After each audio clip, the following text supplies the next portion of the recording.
people always ask me what my scariest experience was vlogging, and it was driving with Alex Choi. I don't know if you know Alex Choi, Yes. but bro was driving my Porsche, and I thought I was gonna die. Like, it's that moment where you're out of body and you're frozen and you can't react. He is an immensely talented driver, the most talented driver I've been with, first of all, because the way that he was driving my car, I'm like, it was 30 miles an hour faster than I would ever drive around those conditions. And I was just shocked at how well it stayed planted, how well he did. But I was so scared, far more than any other experience I've had. Did he mention anything before he started driving? Like, hey, just let you I don't know, think so. I'm gonna take it a little crazy around these turns, and you're like, okay, but or was it completely unmentioned and he just started going crazy? And it was wet, and it was all the hairpin turns that are like that, and just going stupid 80 mile an hour around like hairpin. I'm like, no, he didn't. But I'm sure if I said, oh my God, stop, like he would have stopped. I put a lot of trust in him, and he didn't. I didn't die that day. So he's just a really good, it's always different from the passenger seat too, right?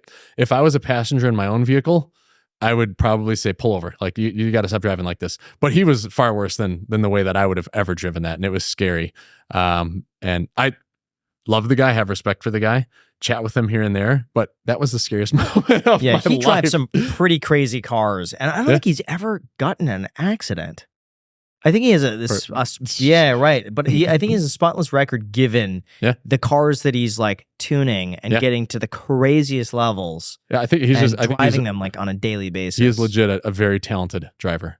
So is WhistlinDiesel. Like I'm shocked at when these people take my cars for the first time and they're a little more bold than I would be, but they nail it. Like he's doing donuts in a tight parking lot and an all-wheel drive Bugatti with new tires.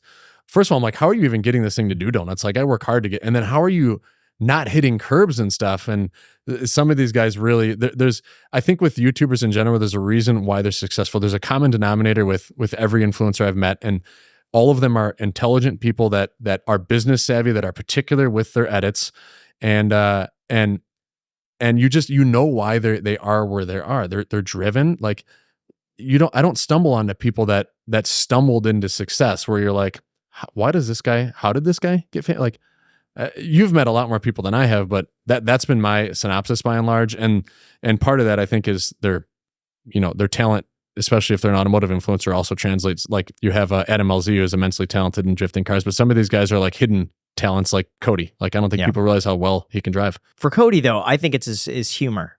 Really does it for me. His vlogs are so entertaining. He reminds me almost Danny Duncan-esque in the vlogs that he could do, but it's also his humor along the way that just makes it so entertaining. He throws in jokes like every 45 seconds. He's very particular about his editing. They take a long time to do their stuff. Like I have nothing but respect, and I want to emulate his like process and his work ethic without copying what he's doing, of course, because he's one of the best, if not the best out there. Now, what do you think about him destroying cars? I love it. Like if he can make it profitable through brand deals and through like selling the cars off in little jars, then cool, man. You found an amazing niche.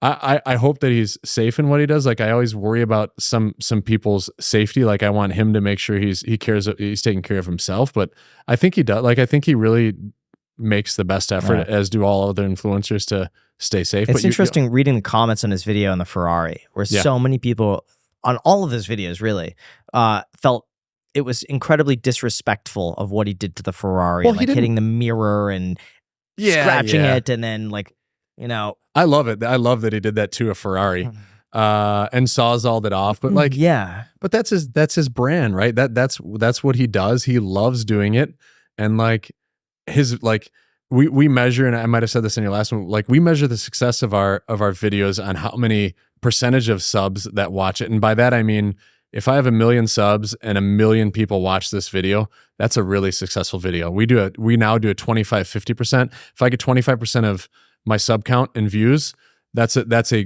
good video. If I get 50+%, that's a great video. If I get 100%, that's an excellent video.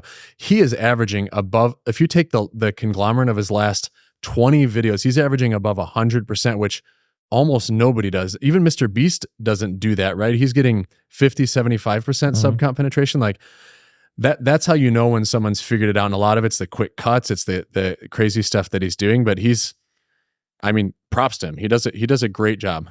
Yeah. What'd you think on his Cybertruck video? Do you think it was fair? Because when I first watched it, I was like, it seems like he was pushing the Cybertruck a little bit more than the Ford, but at the same time, it was kind of unacceptable that the back would snap off in the way it did. That's kind of where I landed. You never know how much went on behind the scenes, but but I think that it was probably fair, just a comparison between the two. I would assume he closed the doors the same amount of times, but I assume that it was fair.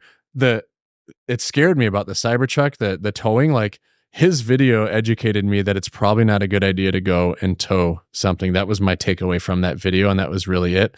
Like, it's attached to some plastic subframe or something, or like, I don't feel comfortable towing something after that.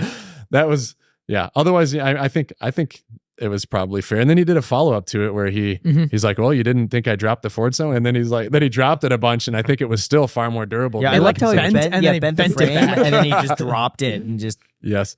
I don't have enough free time to watch a bunch of influencers as much as I want to and as much as I would love to. There's just not enough time to get caught up on it. But he is one of the very, very few people where I will, at least half of his stuff I'll watch. And it's usually through my kids having it on the screen, and I'll sit down and I'll engage and watch it because it's just fascinating. Yeah. We're huge fans, Cody. If you're watching this, come on the show. We'll travel to you. We'll make it easy.